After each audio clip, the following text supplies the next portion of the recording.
Welcome back to another episode of Inside SFPS. My name is Cody Donarski, Public Information Officer with Santa Fe Public Schools, and today I am joined by Chaparral Elementary Principal, Erica Martinez-Maestas. How are you doing today? I'm well. How are you? I'm doing great. Thank you so much for sitting down with me. I'm really excited for this. I've been to Chaparral a few times. It was one of the first schools that I ever went to when I started with the district. Right before the pandemic, Peggy, who is your lovely secretary, won the ESP of the month. And it was like one of the first places that I came to take pictures. And it was like right before the pandemic. And since then, I've been to Chaparral a few times. And one of the things that I love most about coming to Chaparral is it doesn't feel like a school. When I come through the doors, it feels warm. It feels like a home. And I think it just speaks to the culture that you've built here and that it's kind of a building of love. And I think it's really incredible. And I just want to commend you for that. Thank you. And that makes my heart super happy because we've worked very hard the last 4 years to build a culture of kindness. And we absolutely tell our kids every day that we love them. We care about them. That's what I say at the end of my announcements.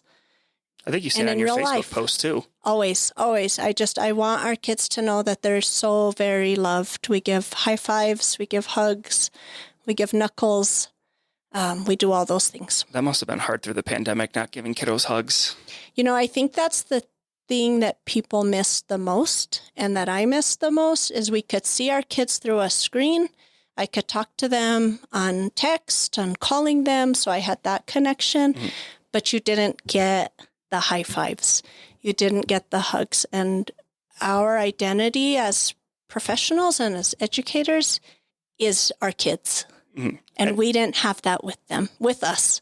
And that you would say is probably the hardest part, because I know through the pandemic, we heard stories of the struggles that teachers were going through, the struggles that the kids were going through, all of that. But we never really heard much about what it was like to be a principal through the pandemic. Can you talk a little bit about what it was like? Because on a day-to-day basis, you're working with the kids, you know, you're throughout the school, you're popping into classrooms, all of this stuff. And now you were dropping into Google Meets. You weren't able to have those personal connections with students or with your staff. So what was it like kind of being the principal through that?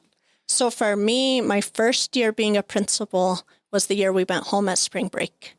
So being a principal through the pandemic is kind of all I've done so far as a principal. It was very challenging. To make connections with people through a screen is very hard. And so we tried a variety of things. I would text families. I would call kids. I had some of the kids' cell phone numbers, so I would text them in the morning to check on them. So we did everything we could to make connections. You know, our distributions were a way to connect with kids. I think one of the high points was that I was able to learn every kiddo's name because they had their name under their picture, right, on a Google Meet. So that has led to now I know every kiddo's name here, and I'm able to greet them every morning by name. With staff, it was challenging to keep staff motivated and to have that personal connection and have those relationships with staff. Well, especially as a first-year principal, you know, to build those relationships, it takes a year, 2 years. It takes a long time. So for it to be your first year, you're building those relationships, and then the pandemic comes, and I couldn't imagine even being in kind of the driver's seat of a school and then being like, well, my staff has only known me for 6, 7, 8 months as the principal, and now our only communication is through a screen. Right. When you came back, what were kind of the feelings? Because I know we still had a lot of the restrictions and stuff like that, but with those relationships, did you think that those relationships were stronger? Did you notice any relationships being stronger because kids were able to interact differently than they did in school, or teachers because they could pull up their dog or their cat and say, this is my dog or this is my favorite teddy bear and stuff like that? I feel like people got to know each other a lot better during the pandemic. So did you see that here? Absolutely. Our relationships with families in particular became stronger during that season because we were in their homes and they were in our homes. So the kids got to see our own cat and my girls and my husband and And I got to see that in their homes.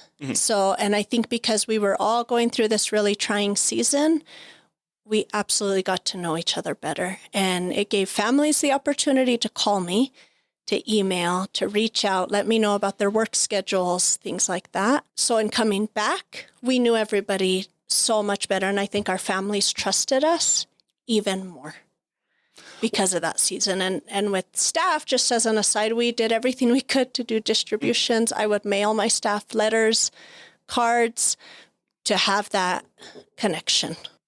So speaking of, you were talking about keeping teachers engaged and stuff like that.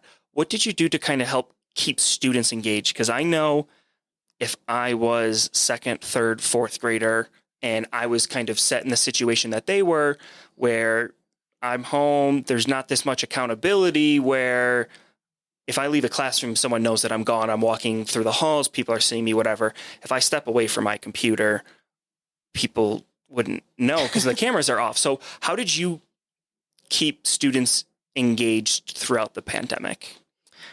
You know, I would, like I said before, call families. I would call the kids, text kids as needed. I also had the great opportunity during the pandemic to volunteer with communities and schools. So we made food bags, and communities and schools allowed me the opportunity to take those bags to our students. So I had a group of families that I would deliver a bag of food to every week. And in it always had some books, some paper, some pencils, and that allowed me to peek in on kids, say hello to them, of course, through a door and all those things, but it let me know they were okay. We had a couple kids who would need devices, or maybe they didn't know how to get onto a Google Meet, so I would go meet with them at their home, help them get online, just get them connected. And so I think that helped with the relationship and helped keep kids engaged. I love hearing stories like that because throughout the pandemic, everyone was so isolated. You kind of only knew what was going on in your bubble, your kind of sphere of, your family and whatnot, and you don't know all the other things that were kind of going on. So I love hearing from principals and from schools to hear all that they did through the pandemic, because it wasn't just, you weren't just jumping from teacher to teacher in their classroom on their Google Meet. Like, you were still going out and trying to keep students engaged and doing everything that you could during one of the most trying times to keep students engaged. So I think that's such a great story. Transitioning away from the pandemic to get to know you a little bit more. So you are a Santa Fe local native, and you came through Santa Fe Public Schools. It was Piñon, DeVargas, and Santa Fe High. And when you were kind of growing up, did you always know you wanted to be a teacher, or what did you aspire? Yeah, I always wanted to be a teacher. I had some really great teachers all the way through, but certainly at Piñon, I would say were probably my most memorable, your elementary teachers. And we were fortunate that we always went to the same school. So I went to Piñon K6 and then moved on to DeVargas and the high school. Yeah, I always wanted to be a teacher. Even from a young age too? Even from a young age. I remember playing school with my friends. That was my path and my passion. Did you have educators in your family? No. Both my parents have college degrees, have advanced degrees. My mom got her degree when we were kids. So we definitely had a strong education focus, but I don't think I have any teachers in our immediate family. Interesting. So when you left Santa Fe High, you where'd you go to school? So when I graduated high school, shortly after high school, I had my first daughter. Wow. So I had Felice when I was 18. I had her in August, and I started at the community college 2 weeks after she was born. Oh, my goodness. So I had attended a class in the summer, and then I started at the community college, and I went to the community college for 2 years. And after those 2 years, I moved on to UNM. And then through that whole time, it was all for teaching? All for teaching the whole time. So I did my bachelor's in elementary ed, and then I had the great opportunity to do my master's right away. So I did a master's program immediately after my bachelor's at UNM. I know we are a K-12 district and whatnot, but I just want to say, because I think you were the first person that I've talked to that went to community college, and I went to community college for my first 2 years, and I cannot say enough how much I loved going to community college. I know it wasn't, especially in my time, it wasn't the most traditional path. Let's go away to a 4-year school or go to a university or whatever. I can't say enough good things about going to community college. I was someone who needed to grow up, truthfully. Leaving high school, I needed those 2 years kind of at home to grow up and mature and prepare myself. So that way, when I did go to a university, I was in the right mental state to be able to go and not just completely turmoil everything that I had worked for. So I just want to give a little plug that community college is fantastic. Even if you know what you're going for. I know a lot of people say, go to community college if you don't know what you want to do and get all your general education credits done there. But I knew what I wanted to do, and obviously you knew what you wanted to do, so I can't say enough good things about community college. So switching from there, after you got your master's, did you do any student teaching in that time, or what was your kind of first teaching gig? So during my master's, I taught at the same time. So it was a program that you did both. And I taught at East San Jose in Albuquerque. Taught there for 5 or 6 years, I think. And then I moved on to Lew Wallace, also in Albuquerque, for several years. After Lew Wallace, it was time for us to come back home to Santa Fe. I had met my husband. My parents were here. And it was time to come home. So we returned. And now I've been back in Santa Fe, I think, for 12 years. Oh, wow. So when you got back, did you come back to Santa Fe Public Schools? What school were you at? So I was at Amy Beal for several years as a first and second grade teacher. And then I moved on to Kearney as an instructional coach and got my admin license while I was at Kearney. Then moved on to El Camino for a year as an assistant principal. And then this Chaparral gig came up, and we live in this neighborhood. Yeah. So it was a perfect opportunity. Oh, that's fantastic. I didn't know actually that the year of the pandemic was your first year as a principal here. I totally thought you had been here, for many years before that. No. So this is my 4th year as a principal and hopefully our most normal year. I'm looking forward to being able to start and end with these kiddos and, things like a traditional 6th grade promotion, all those things I'm really looking forward to this year. I know before we hopped on, you were kind of giving me a rundown of your day. And I think it's so interesting because my perception of a principal, and it was kind of a lot of the principals that I had growing up, was principal never really left the office. If you saw the principal walking the hall, it probably wasn't a good thing. Like something was going on if the principals were walking through the hall. But hearing you explain your day today doesn't seem like that seems to be the case for you here. So if you want to give a little rundown of your day and how what the day of a principal could look like. All right. So today was above average as far as how busy it was, but we started the day with a kiddo who was walking to school that we didn't anticipate walking to school. So we checked on her to make sure she was safe, and she was walking down Zia.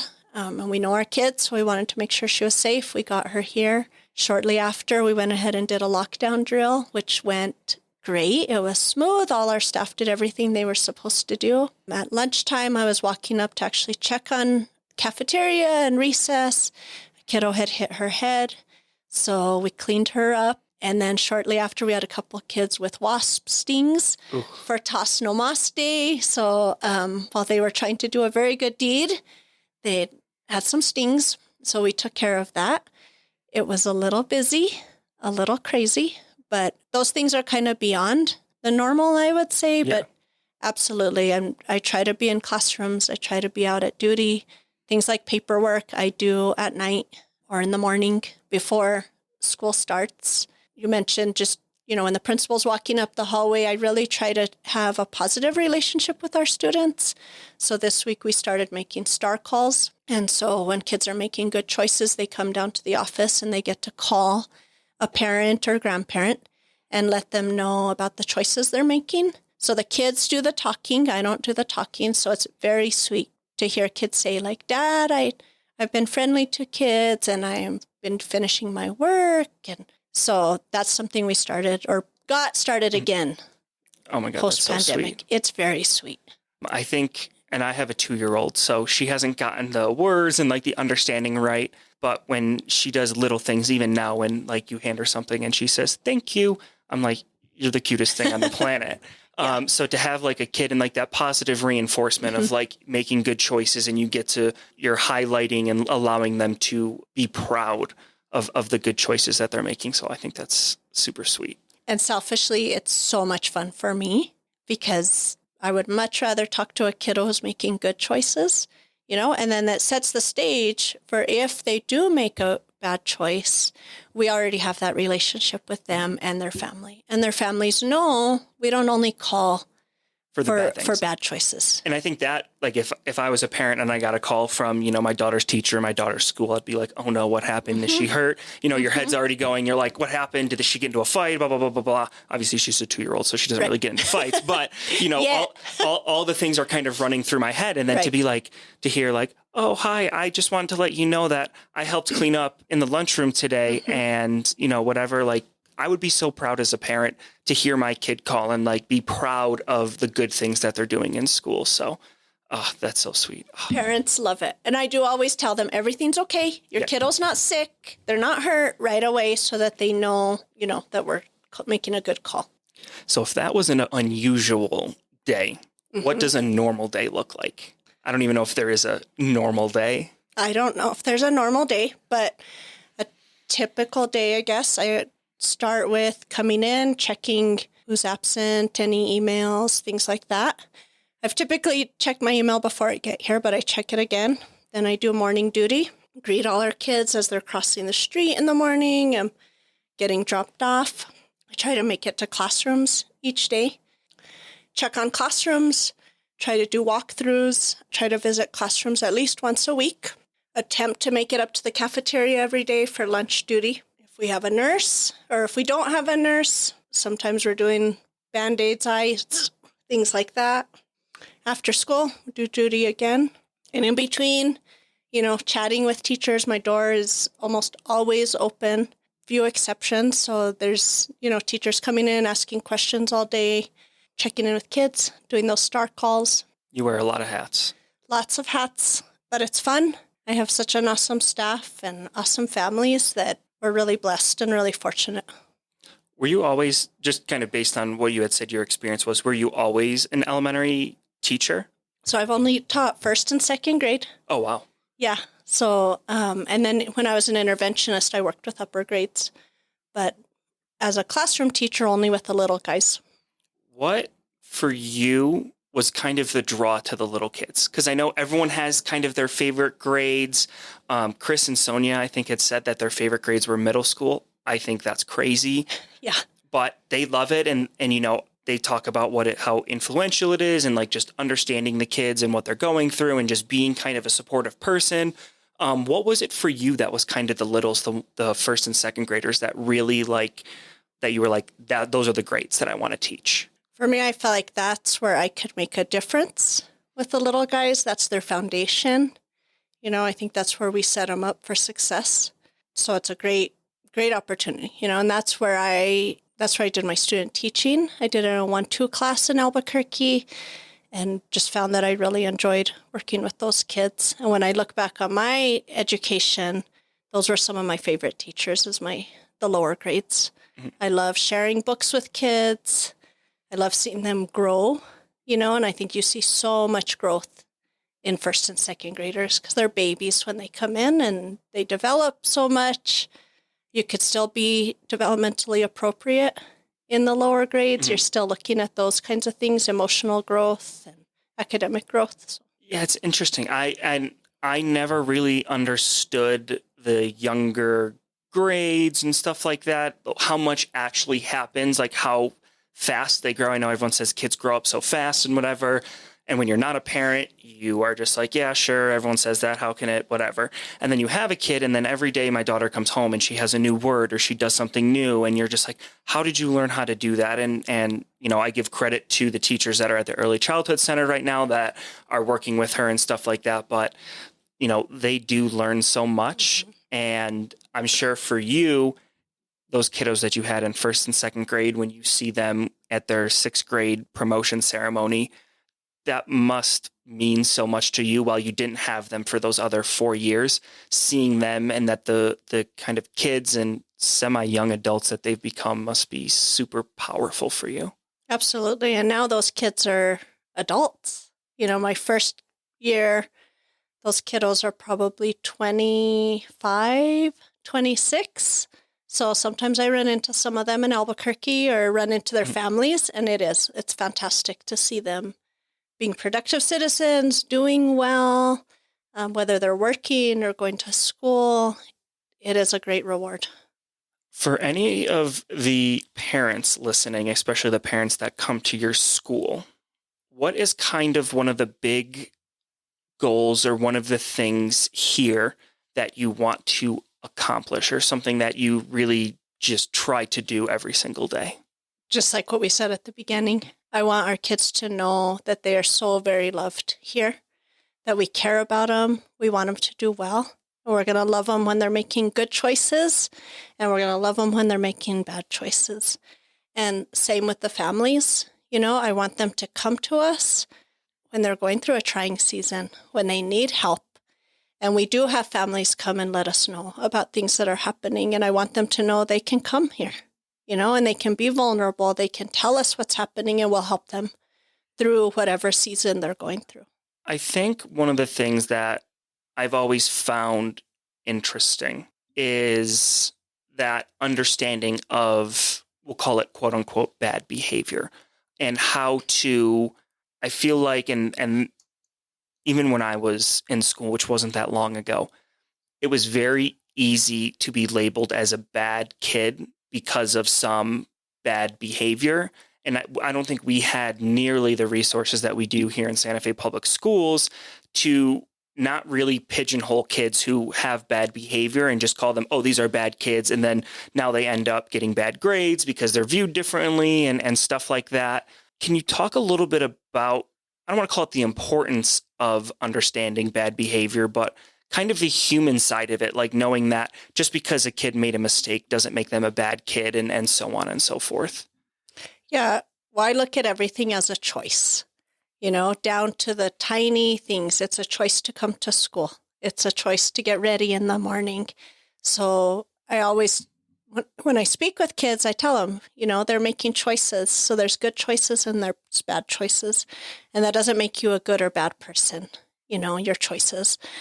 I think it's important for us to absolutely not label kids, but to redirect them into making a better choice. With our students, as the principal, I think it's particularly important to let kids redeem themselves. So if they make a bad choice on Monday, Tuesday is a new day. And I really make it a point to greet those kids the next morning and give them that high five, or even call them down and say, yes, yesterday was a hard day, but today's a new day. We still love you, and we're going to help you make a better choice today. I'll also talk to kids about bad choices being a speed bump. So you made this is a speed bump, but tomorrow you have, again, new opportunity, new chance to make a good choice. New pavement ahead of you. Totally. And I think it's really important that they get a fresh start. And sometimes it means a fresh start after lunch. Mm-hmm. Sometimes we need to give them that opportunity to reset.